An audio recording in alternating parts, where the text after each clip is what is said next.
welcome to the OnStage Colorado Podcast. I'm Alex Miller. And I'm Toni Tresca. And in today's episode of the OnStage Colorado Podcast, we are going to be talking about stage versus screen acting with a very special guest. You know him, you love him. It's Brian Landis Folkins, aka the BLF. Thank you for coming on today. Yeah, good morning, everyone. Good morning. Thank you for having me. Yeah, so this is a kind of a continuation. We spoke to you about a month ago, and you were in Puerto Rico visiting family, and the audio just didn't work out. So this is a second take at having the BLF on. Hey, I wanted to ask you. A lot of times people have like the 3-name thing or a first initial or something. How did you come to land on Brian Landis Folkins? Well, that's my birth given name. And so, as an actor, when you're trying to find your persona, you're trying to find some way of branding yourself. If you're on set and someone yells out Brian, about 3 people turn around and answer. And so I was just trying to find something that would set me apart a little bit. And I started using my full name pretty early on. I had delusions in high school and out of high school of changing my first name, and nothing was working. And so, oddly, funny enough, another member of our community who I went to high school with kind of coined the BLF for me, and that was Damon Gracio. Oh, okay. Yeah, Cool. so Another Damon actor and I we went would to know high from school around here. together. Yeah, and he was being a rock star at the time, and he just would always call me that, and it just stuck. And so that's kind of where that came from. All right. Yeah. It's always good to get those origin stories. What high school did you guys go to? We went to Highlands Ranch, the OG, HR. Whoa, that's over by you, Alex. Yeah, I'm in the ranch, the Hira as we call it now. Yeah.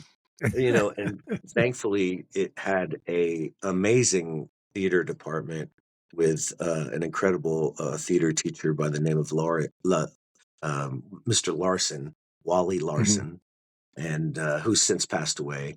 But he really did wonderful things for that department and for a lot of us that went to school there. I only attended for 2 years.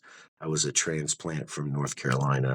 But those 2 years were pretty fantastic.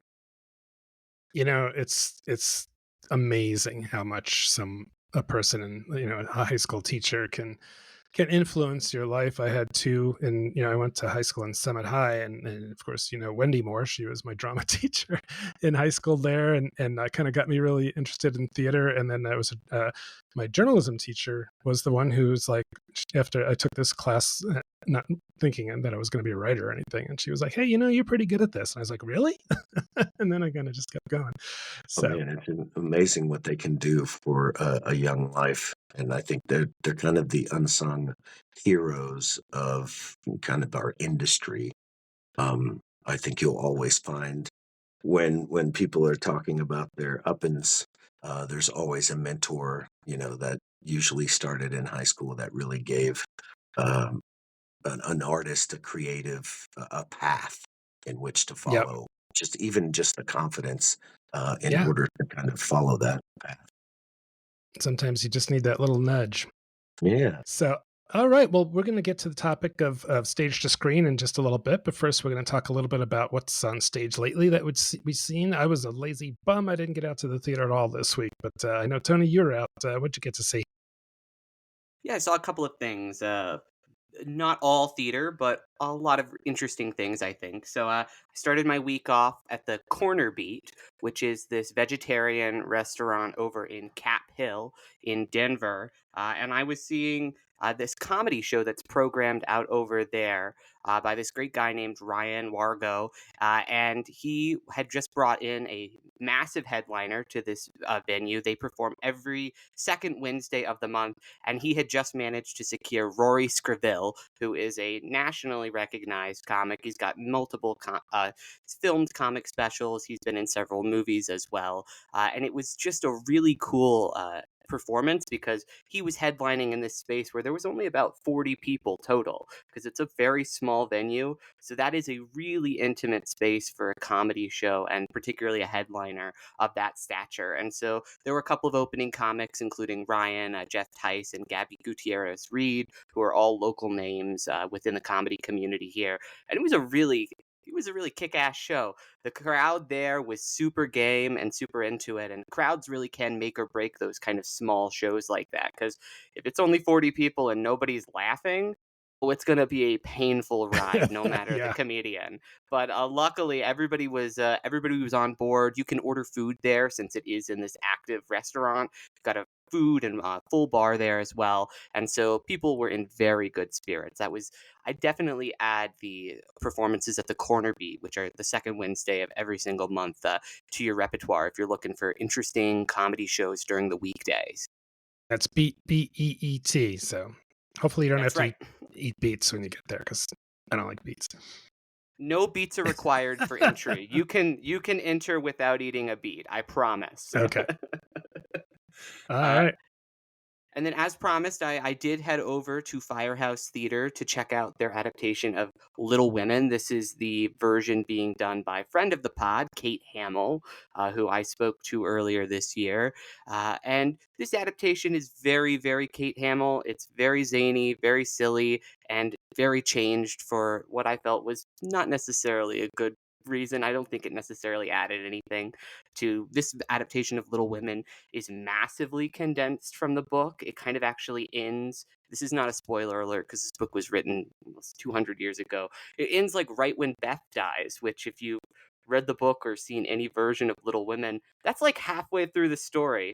And the story just inexplicably kind of stops there. So there were some really interesting performances, but I was left wondering how audiences would react to the story if they had never seen Little Women in any adaptation before. This felt like a very insider's version, revisionist Little Women, which is very much what Kate Hamill is known for. But maybe I was just thinking about this because I was sitting in front of these two older women who were doing a running monologues the entire show, Oh, Oh pointing out God. no. every single change that had happened that was made. And so I was very avidly aware because these two women were just talking the whole show, which I Ugh. felt so bad for the actors. I was like, Yeah. I know this is uncomfortable for me as an audience member, but you guys know Firehouse Theater. It's not It's a tiny. huge space. You can Tiny. definitely hear those comments on Yeah. stage. And so I just felt I was dying for those actors. I asked them, I was like at intermission, I turned around and I was like, hey, could you maybe like not comment throughout the show, which I think only emboldened them because then they proceeded to talk even more in the second Oh, act, which I damn. was like, ugh, where's the house manager here? I know it's a small venue and that's kind of hard to control, but that was definitely a frustrating experience. It's too bad. Yeah. And then you get out to see some. I didn't know that they were doing a restoration of Cannibal the musical. So, how did it look? Because last time I watched it wasn't that long ago, and it really was terrible. The print that I saw was digital. Yeah, I watched it recently before seeing the Town Hall Art Center production that happened earlier this year because I wanted to acquaint myself with the picture and everything, and it looks like shit in the original version. So this is the 4K restoration that had just dropped. It was done by a small independent production company who was actually at the event I was at over at the C Film Center, which is Denver's and Colorado's only independent film venue in the state. It's a great spot over there. And this was a part of their Screams Screen events, which happen on Saturdays of the month. And it was a really fun time.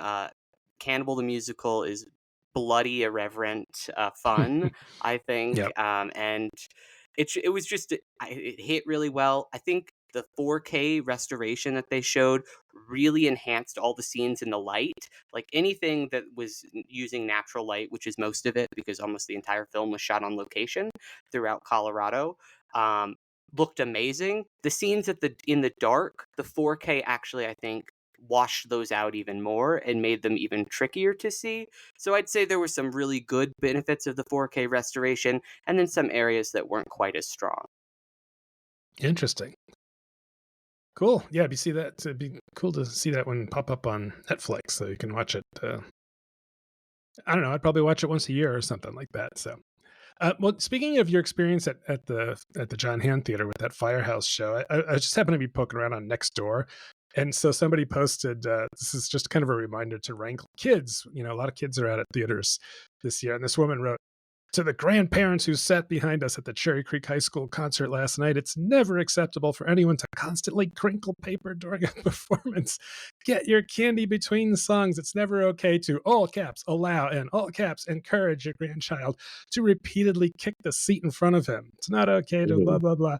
So teach your grandchildren manners or leave them home. And I had to move my seat. And so uh, might have cut kids a little bit more slack, but yeah, it's really kids can really they don't get it. I mean, if you go to a little kids show, they're not going to shut up. I mean, the 4-year-olds, they're just going to say stuff, and there's no way you're going to stop them. But if you're taking them to a more adult show, you got to give them But a little sadly, training it's not beforehand. just the kids.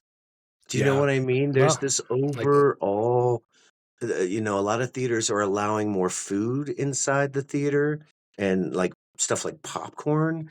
And I tell you, people just don't realize the live experience. They just think they're on their couch at home and they're eating their snacks, and it's just yeah, no awareness. I saw Little Mermaid last week, and was sitting next to someone who had a big old bag of popcorn and was just crinkling for a good half hour of that.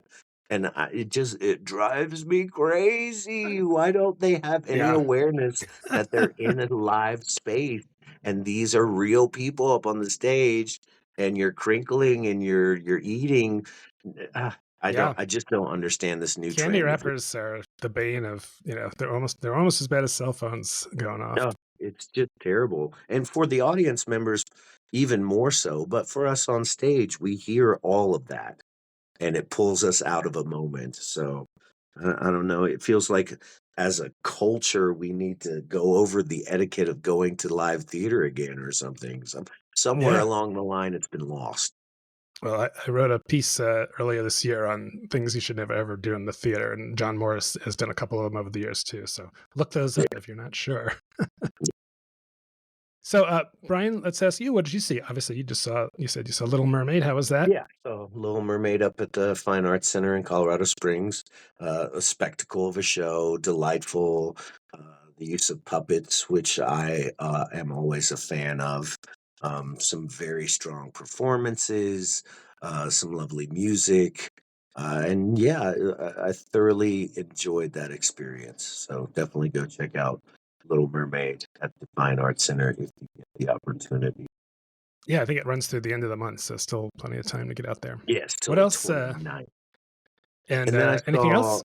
I saw the uh, adaptation of A Christmas Carol at the Aurora Fox, which are all female, Hmm. with the lovely Karen Slack playing Ebenezer Scrooge.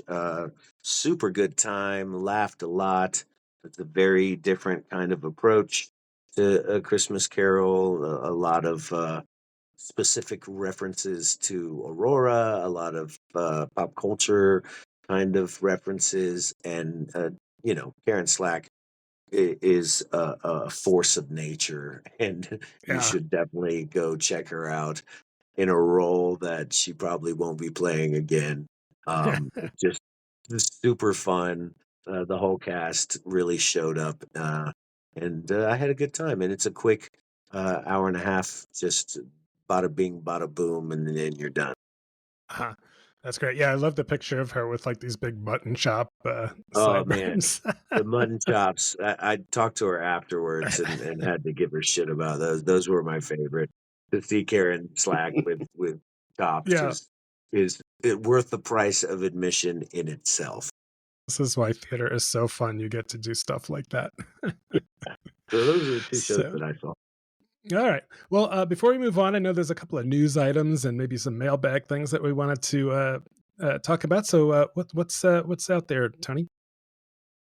Yeah, so our podcast last week, podcast 2024, the year that was in Colorado theater, got quite a response, particularly the section in which we ranted a little bit about Broadway World and its awards over there. We had multiple people reach out to us to express some agreement with our assessment, including Christine Woods of Denver Immersive, who said, 100% agree with you on the Broadway World Awards. In Cleveland, the market where I was before I moved back here, nobody really takes them seriously. They're just popularity contests with no meaningful quality distinctions. So, kind of agreeing that there was a little bit of lack of clarity about how the awards kind of came together. And then, friend of the podcast, Julie Toby, shared, just listen to your December 10th podcast.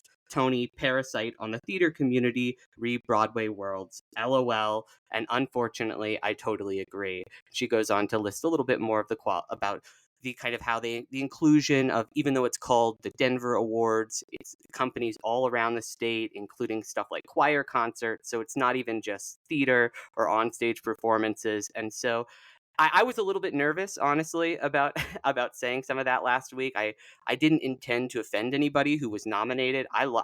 Very glad to see recognition for theater in any capacity, but I just wish it was being held to a little bit higher standard and scrutiny if they're going to come in and kind of be this big corporation who is doing a theater site in the state of Colorado. You just wish they would take it a little bit more seriously, and so I was glad to hear there were others out there who agreed. Right. Yeah. Well, if you've got other things you'd like to opine about, sure, feel free to reach out to us at info@onstagecolorado.com, or you know, give Tony a call on his cell phone. It's true. Every bit of my contact information is listed on my website, so I am not difficult to get in contact with. If you disagree with me, feel free to leave me an angry voicemail, and I will listen to it. All right, that's funny.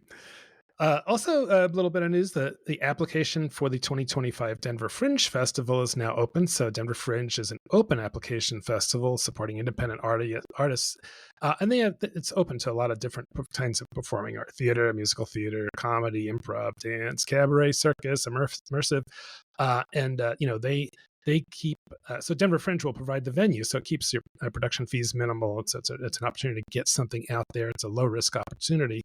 But they suggest that before applying, you read their 2025 handbook to learn more about how they work and what to expect. So applications are open December 15th through February 1st. That's such a cool event, and it's growing every year. So look forward to seeing what they have this coming June.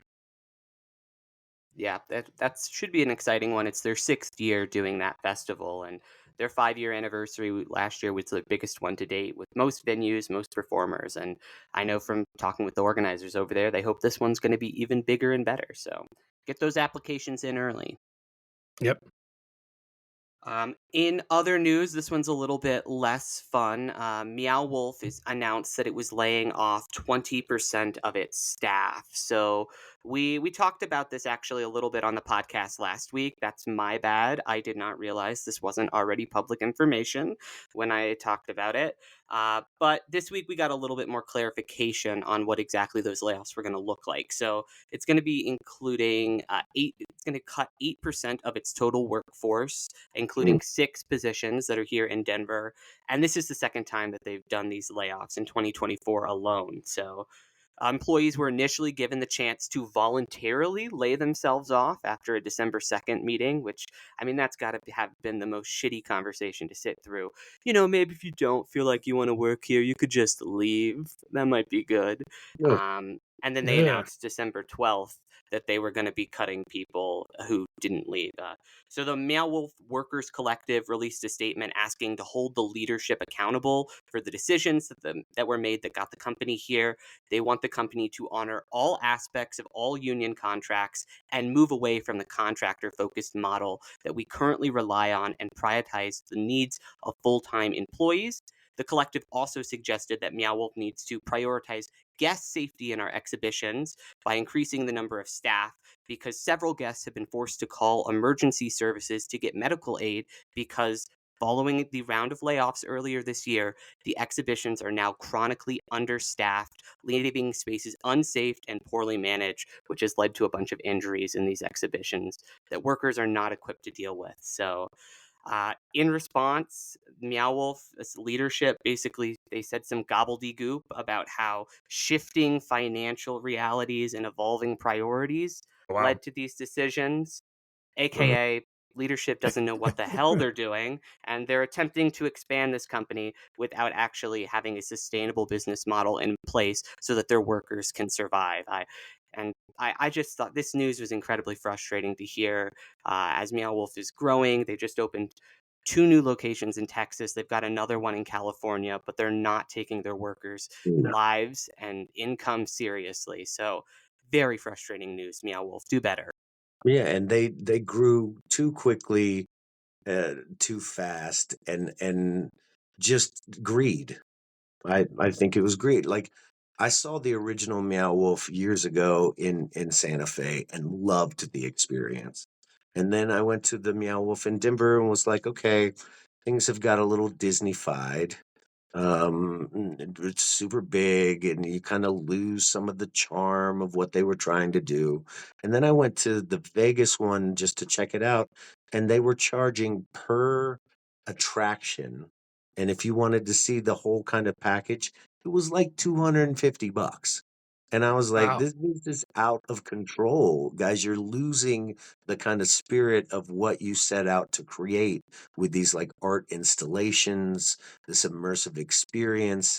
And I'm unimpressed with how they're growing, because that Santa Fe experience was something that was so special to me. Really enjoyed what they did there.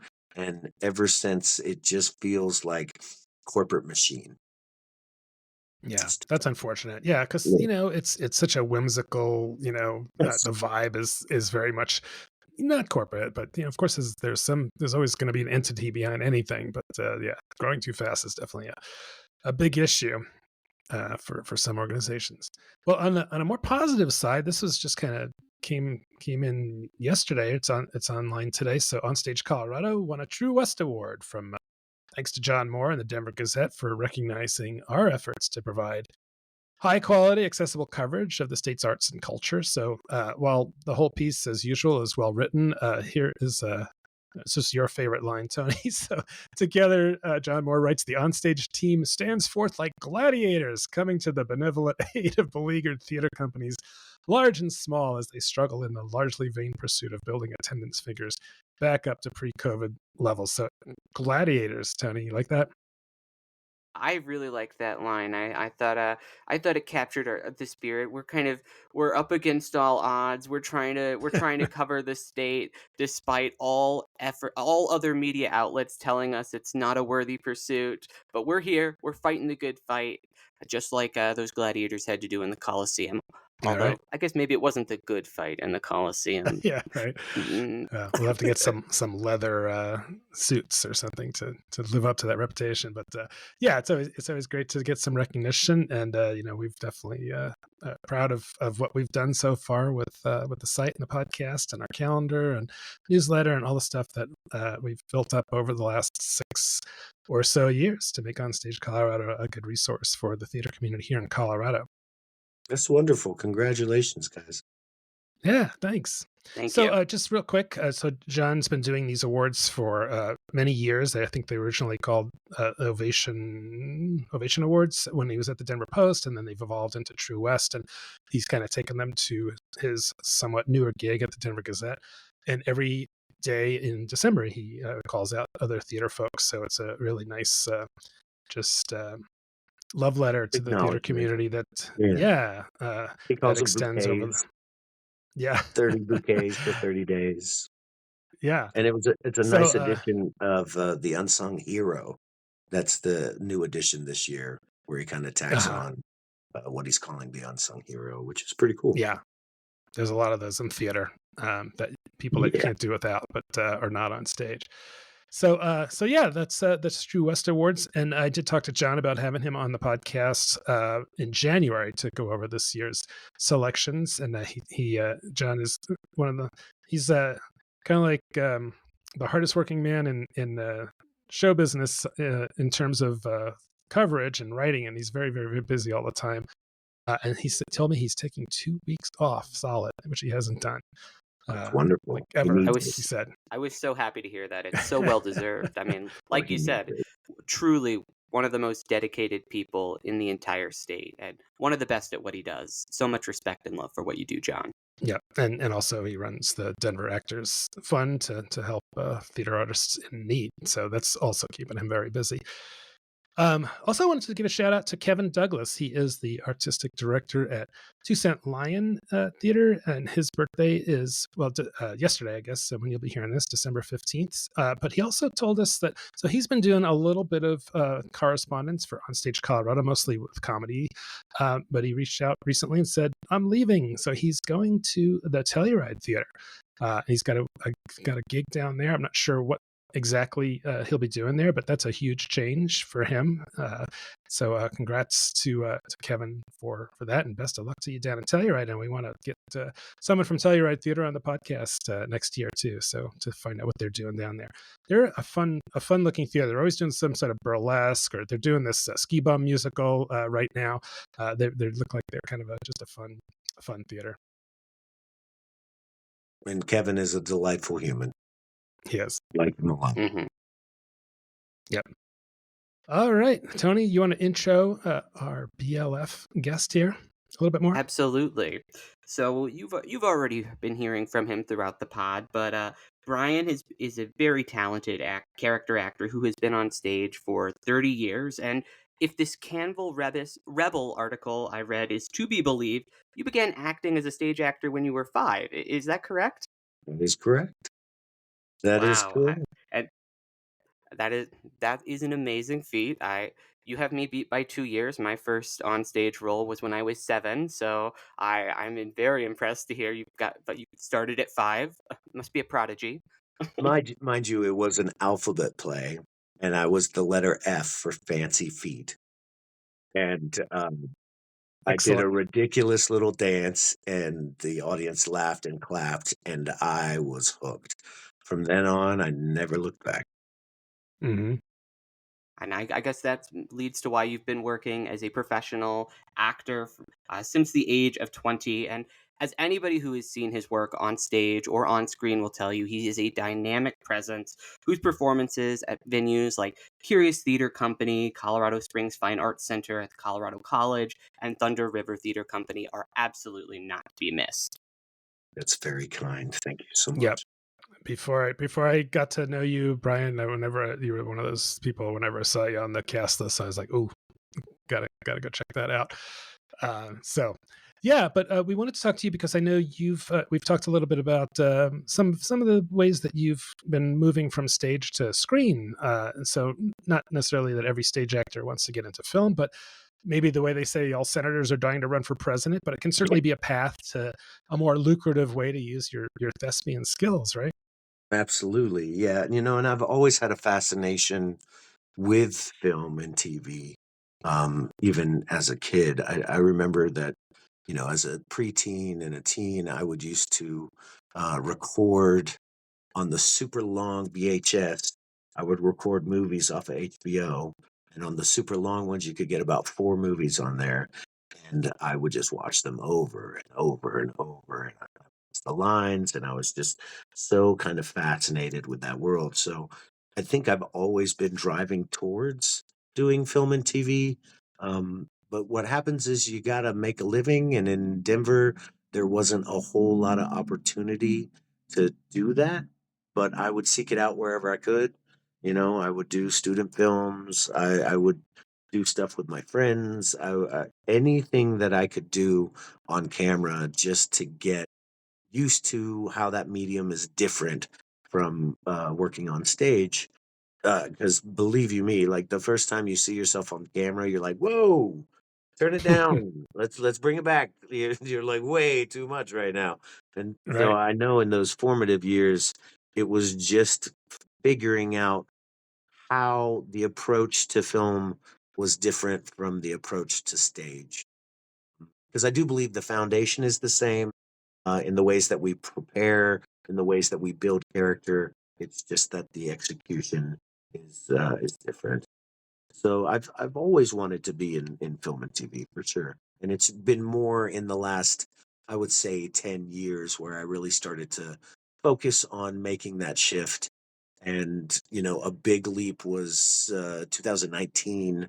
I decided to take a break from theater and really focus on film and TV because I had a little movie called Rent Pal coming out, and then the pandemic hit, and so we all shifted and changed in 2020. Yet the movie still came out and was a pretty successful for me as an actor, and opened up some doors that allowed me to kind of pursue this a little more seriously.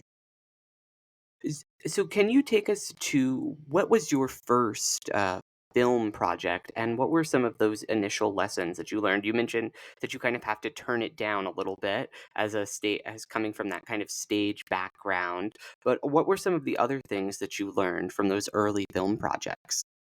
Yeah, so I mean, early on, like I said, in Denver, there wasn't a whole lot of opportunities um, that were available to us. This was mid to late 90s. Denver had kind of had a heyday, or Colorado, I should say, in the 80s and leading up to the early 90s. There was a big shift where we kind of lost the gleam of Hollywood's eye, and went through kind of a frozen winter, as it were. Um, where, film productions just stopped coming here. I think there was some kind of political thing that happened where early 90s, Barbara Streisand and I think Billy Crystal spoke out against something that Colorado had done. I think it might have been around Amendment 2. So I don't Yeah, remember sure. the specifics of it, but it really caused the community here to take a pause, and we've never fully recovered from that as a state that supports film and TV. So, mm, have have that being said, largely I would just find student projects. Like I said, I would work with my friends. Some of those early films that I did, I could see how big I was being. I could see how some of it was not being translated. Some of those early pieces that I did, I can hardly watch now. It's just so painful. The kind of journey of an actor when you get to see your older work is really tough to watch. Um, but I was not deterred by that. I really believed, in order to be a master at your craft, you have to continue to push beyond your comfort zone. And so I just kept doing it and finding any opportunity I could to participate in film. I'm a photographer as well. And so I would go on set as a set photographer, shooting production stills just to be around it. So maybe I had a small role in a film project, but then I would stay on the project as that set photographer, capturing BTS, behind the scenes stuff. Um, just so that I could learn and that I could be involved in the community and get to know these people that were making things that, I wanted to be connected to. Because I do believe in either theater or film, it's about relationships. It's about finding people that align with the kind of artistic vision and the stories that you want to tell, and cultivating those relationships in a very authentic way. Because so much of it, they talk about networking, they talk about schmoozing, and for me, networking is kind of a bad word. Because if you have authentic relationships with people that you believe in as artists and that are creating the kind of stories that you want to be involved with, it's not networking. It's actually learning about those people, about their creativity, about the stories they want to tell. And cultivating those relationships should be very authentic. They should be something that you want to do because of the person and not to forward your career. And I find doing that has opened so many doors for me. The biggest projects that I've done have been because of those relationships that I have made over the years. And it can be years later um, that they remember you. And, if you do good work, people take notice. And if you continue to do good work, people want to work with people that are creating the best work possible. And don't be a dick, you know. That's the other thing is show up on set, show up on time, and be someone that is good and fun to work with. Right. Yeah, it's funny. The first time I ever met you, I was working in the marketing department for this satellite internet company, and we hired you to do a spot. And the idea was that you were teaching your son trumpet over, and you were like deployed overseas. You were like an army guy or something. Yeah. But in that same series, we also had, I think, Mayor Trevathan was in one of them. Diana Dresser had a small part. So I didn't realize, what amazing You were actors that we getting were. these giants I know, of but theater. those can be a decent payday as well for actors if there's local stuff going on, right? A TV spot. Absolutely. And, as theater actors, we would look for those things because when you're committed to a show, you're committed for 2, 3 months usually on the average. And it's hard to audition for film and when you are doing a show because, unlike film, when you have a performance weekend, you can't just like say, "Oh, I'm not coming to this show." And a lot of times film people don't understand that. It's like it's a commitment that you honor. And so those industrials, those little one-offs, a day shoot really kind of help fund our lives. And so those are so important to actors locally, especially. So I remember from one of our conversations. I think it was at the Henry Awards this year, Brian. We were talking a little bit about the difference in terms of pay between theater work and film work. Can you kind of from that business side contextualize that a little bit for audience members? What is your kind of how do you make your livelihood as a working professional actor?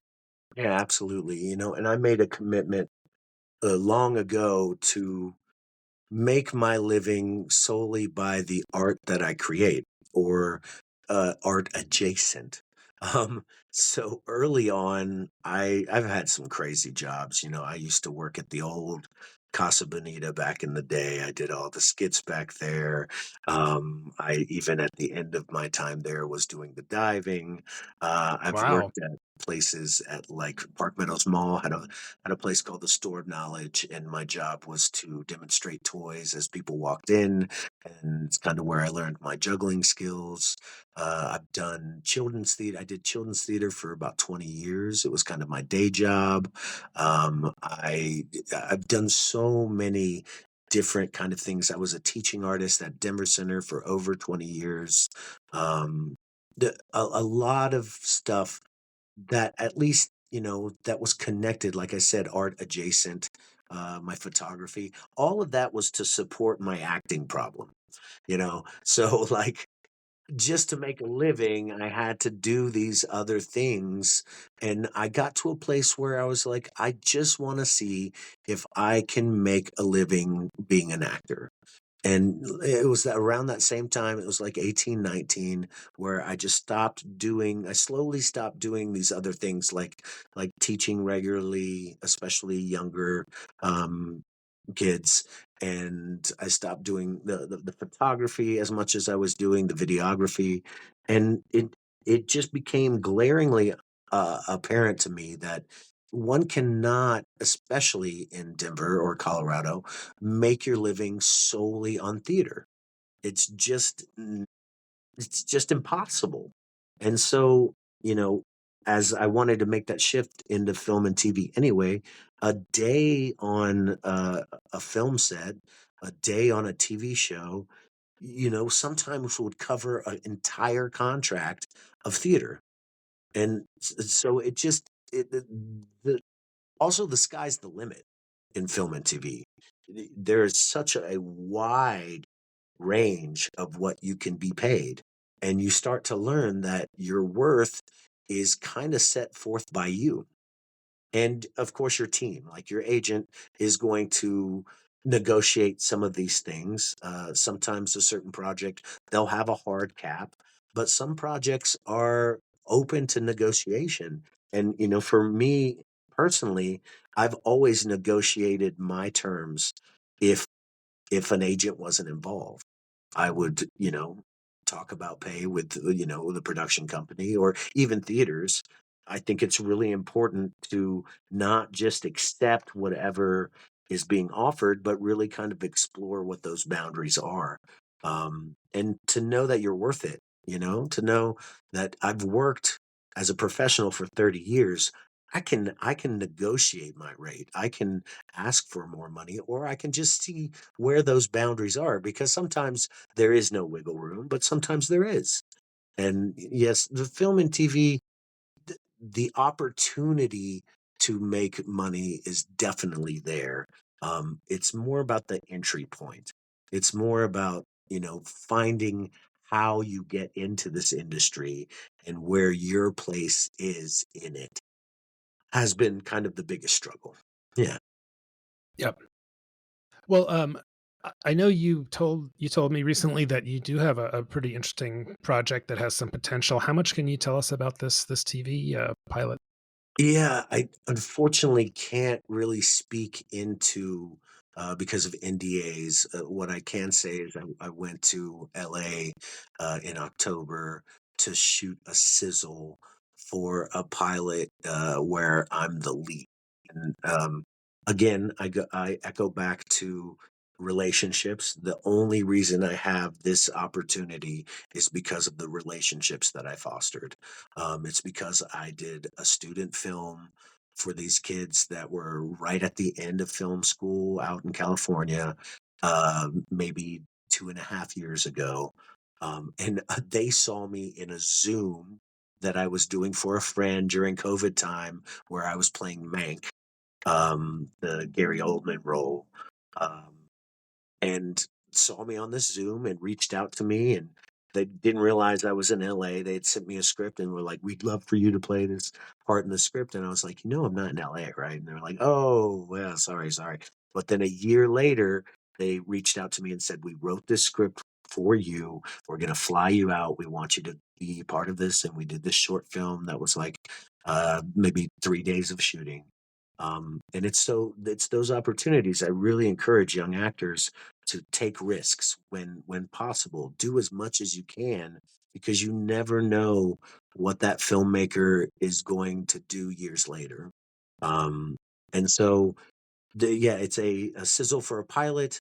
We have a really good um, platform in which to pitch to specific companies. And it's a proven IP. It is something that already has an existing fan base, and I'm really excited. I wish I could give you more details, but as soon as I am able to talk about it, I'll circle back and let you guys know. Yeah, well, you wouldn't want to jinx it. So we know how these things can sit on Yeah, a knife's edge as to whether they go oh, forward or not. You never know. big time. Yeah. So, but yeah, there are a number of well-known actors out there that have gone from stage to screen. And Tony, you had that list, didn't you?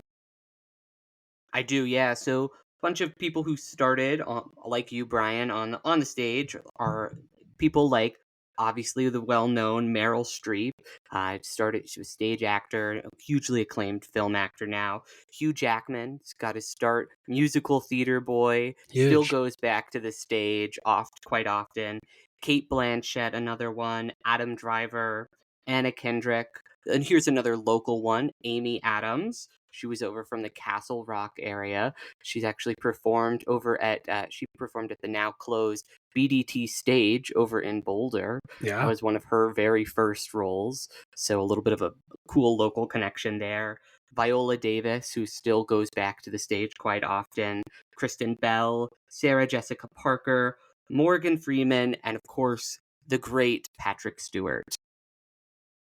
Yeah, and the great thing is, for some of us, for a lot of us, you can't get away from the stage. and don't want to get away from the stage. So you go and you do. And if I could do one show a year, I would be very happy. I think I would always find myself returning to the stage because you stay sharp there, and you Absolutely. find ways.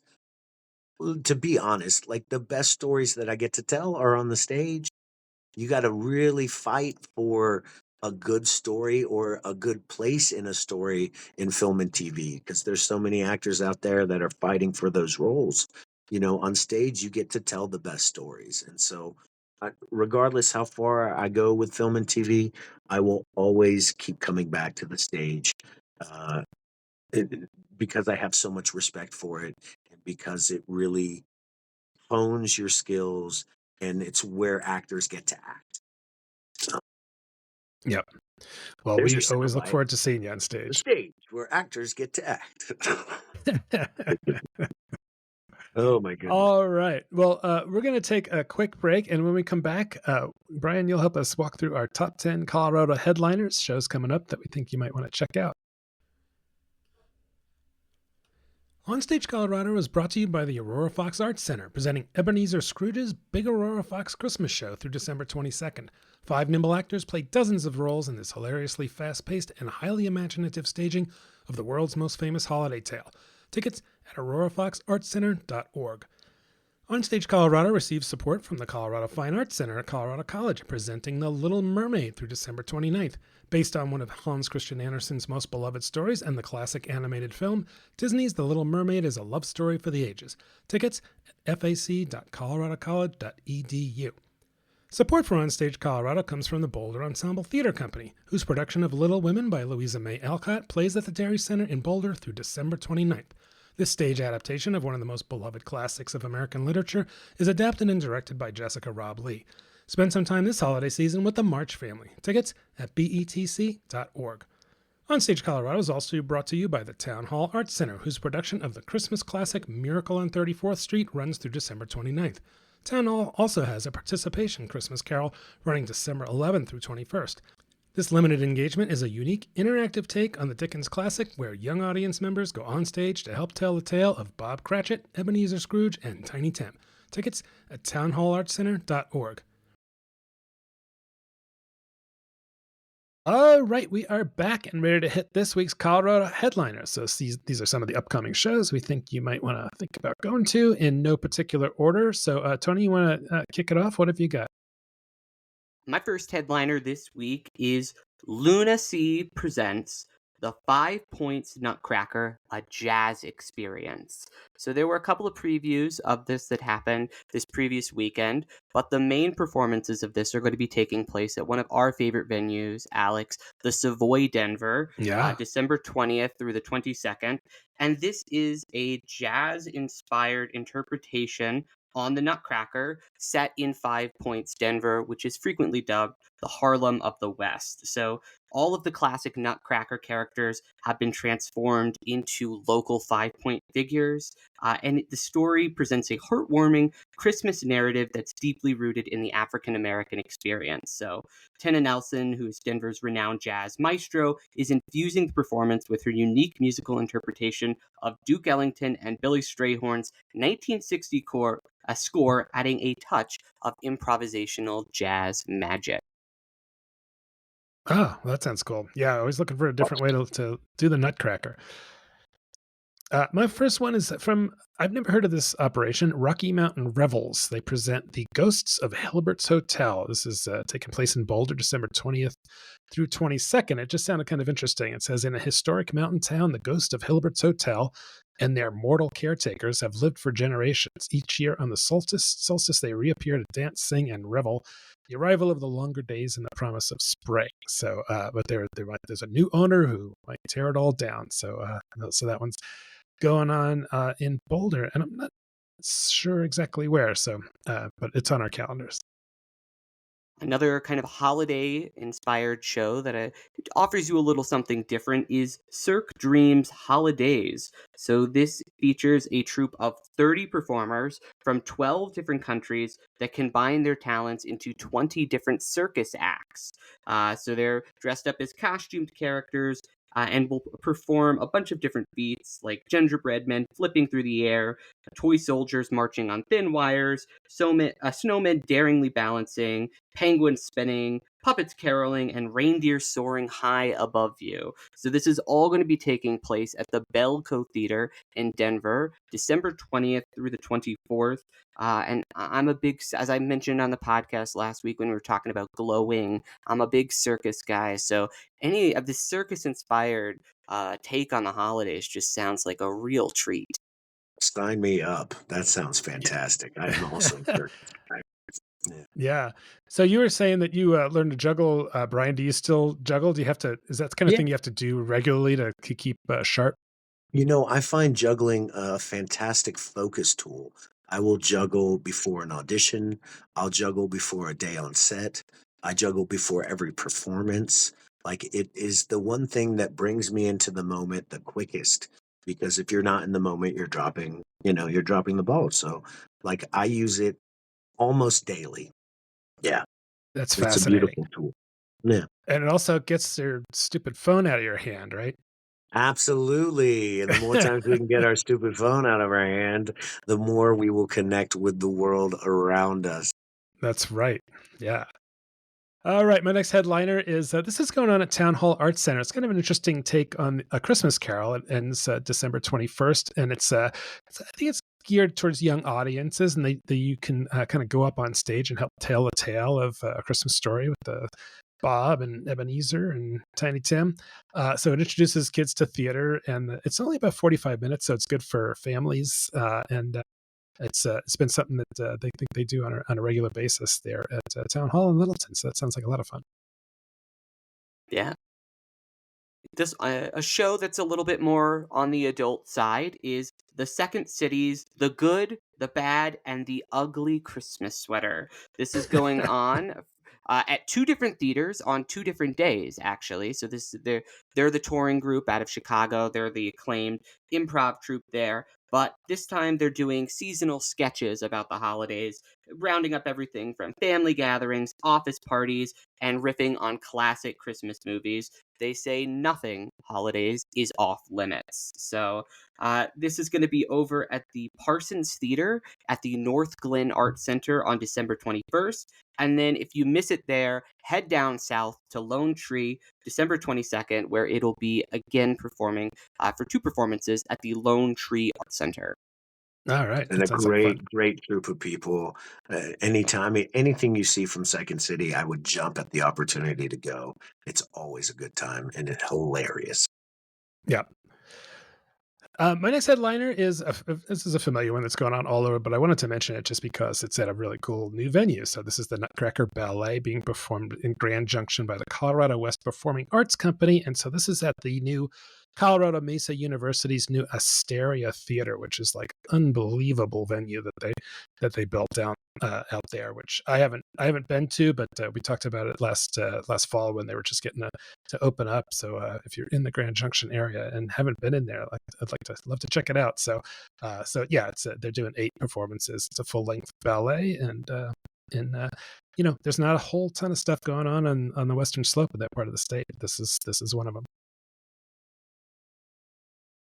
My last two headliner picks are kind of focused on helping you get through the new year, since I don't think we've mentioned this yet, but this is going to be our last podcast of 2024. So I figured I'd use these picks to help give you some programming to catch in the aftermath. So my first up is the Roast of 2024, the 5th annual year-end comedy roast. So this is going to be taking place December 28th at the Bug Theater in Denver, hosted by Brad Gilly and Katie Bowman, who are two local comics. And they're going to be making fun of everything good and bad that happened in 2024, from politics to pop culture. No stone is going to be left unturned. At the end of the show, if you attend, audience members will have the chance to vote for the best roast as well as the worst roast. So, best roaster gets a cash prize, and worst roast will receive, and I quote, something special, but not necessarily something they want. My final headliner is by Betsy. So this is Boulder Ensemble Theater Company, and they are doing a 1940s New Year's Eve. So this is going to be at their home base at the Dairy Arts Center in Boulder, December 31st, and they invite you to hang out with the wildly funny improv troupe, the King Penny Radio Show. If you've never seen this troupe before, they do kind of live improv shows with a live sound effect guy that kind of emulate that style of the 1940s radio host. It's very wild. It's very funny. They're making up segments and characters on the spot, and they're going to be welcoming you into the new year with that show.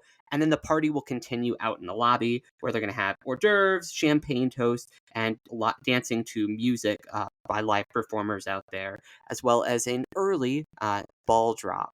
So you can get home at a pretty reasonable hour. Yeah, I was liking that. I'm usually in bed by 10 o'clock, so New Year's Eve is always a struggle for me. So that one looked like a fun one. All right, my last two are a little bit different. So I thought I'd mention this one. Colorado Brass is doing a show called Home for Christmas. This is a free show, December 21st and 22nd. Celebrates the season with music that will fill you with joy, nostalgia, and the warmth of good friends. And their Maven special visit from some guy in a red suit. So that is at the King Center in Denver, December 21st and 22nd. And then the next one is from Cleo Parker Robinson Dance. Every year they do this one, Granny Dances to a Holiday Drum, and this goes through December 22nd. Celebrates the magic of the season through dance, music, and spoken word. So it's cool because it explores holiday traditions from around the world. And this is the 33rd anniversary of this show. So it's been going on for a while. So they know what they're doing there with Granny Dances to the Holiday Drum at Cleo Parker Robinson. So check that out if you can. It's a wonderful show. I highly recommend that. Yeah, and if you head over there, you can check out some of the construction that they've got going on over there. They've they've got a lot of construction going on for their new capital project, which Clio is it's 20 million plus project to expand their current venue. It's going to add more theater space and just it's a really cool moment for Clio. We talked about it in our best of 2024 as a big highlight for them. Absolutely. Very exciting. Very exciting. All right, so that is it for this week's headliners. Brian, was there anything that we missed? Anything you're looking forward to between now and the new year that you want to shout out? No. You guys seem to cover your bases really well. Yeah, I just appreciate you guys having me on. Thanks so much for your time. All right. Yeah, thank you for coming on. It's a pleasure chatting with you. Absolutely. Anything else on the site you want to shout out, Alex? Yeah, I wanted to shout out, we have a new reviewer. Her name is Leela Einhorn. She just turned in her first review for Bob Blue's production of Airness, and it was really good. I'm really excited to have a strong Yay! writer up in Northern Colorado, so that'll be on the site by the time you hear this. So thanks to Leela for being on board. We also have Alice Caterlin's review of the new Wonderbound show, Jolly Moxie, which she was kind of lukewarm on. It was but spicy. She didn't like it. Yeah, I saw it. It was, it's not, it's a different kind of show than they usually do, where it's really focused on a story. This one has the Colorado Jazz Orchestra as backup, and it's kind of more just kind of one-offs, from the American Songbook with dances. So she just she didn't feel like it was as strong as some of the things they usually do, but certainly still a nice night out. But don't worry about it because it's completely sold out. So unless you have tickets, you're not going to get to it anyway. Also, our Summit Canyon reviewer, Karen Mason, caught every Christmas story ever told at the Breckenridge Backstage Theater, and we talked to Leslie O'Carroll and Brandon Smith last week, who are co-directing that one. So I haven't even read that yet; it just came in, so we'll have that up. And so go check out all those reviews plus all the latest theater news from around the state at OnStageColorado.com. That is it for this week's episode of the OnStage Colorado podcast. We are going to be taking 2 weeks off for the holidays, but we will be returning in the new year with brand new episodes starting on January 7th. So we already know who our interview is going to be for that episode. It's going to be one of my friends who I actually attended. I went to school with at CU Boulder. Her name is Jill Gordon, and she is a Vail resident who is organizing a brand new festival called Weekend with Will that's going to be happening January 23rd and 24th. This is a celebration of modern versions of Shakespeare and how the Bard is being continued in the 21st century. That's going to be happening out there. We're going to be talking about how she organized it and why there's not more of a theater scene out in Vail. They've got so much money out there. Why is it not going to theater? Yeah, it's I'm always looking perplexed forward to me. sharing that conversation. And then the following week, January 14th, we're going to be having a very special guest on that podcast. We're going to have Mr. John Moore on to talk about the True West Awards and everything arts and culture journalism. So he's over at the Gazette. He's a good friend of ours, and just really excited to have him on and share his knowledge. Yeah. And I would caveat that with just saying I'm pretty sure we'll have him on, but he gets super busy. So hopefully he'll make. Now we've said it, John. You got to come on. And then that Sunday, January 19th, we'll be hosting the second annual OnStage Colorado Awards for Theatrical Excellence, aka the Oscars, on a Facebook live stream like we did last year. Then we'll upload the audio of that to the podcast feed and share the full list of winners on the site. And just like last year, this will be a slew of awards that seek to recognize the breadth of talent that's happening around our great state here. And way better than those Broadway World Awards, right, Toni? That's damn right, Alex. All right. Well, lots of exciting things on the way. If you want to stay up to date on what's going on in theaters and comedy venues across the state, subscribe to our newsletter. It comes out every Thursday. If you like what we're doing, leave a review wherever you're listening now and tell other theater lovers in your life. So, Brian, we really appreciate you taking the time to come back on the podcast and re-record this episode. It's been great to have you on. Yeah, thank you guys so much. And happy holidays to all of you guys and your listeners. All right. Happy holidays. Thanks so much for listening. I'm Alex Miller. And I'm Toni Tresca, and we'll see you at the show in the new year. That's right.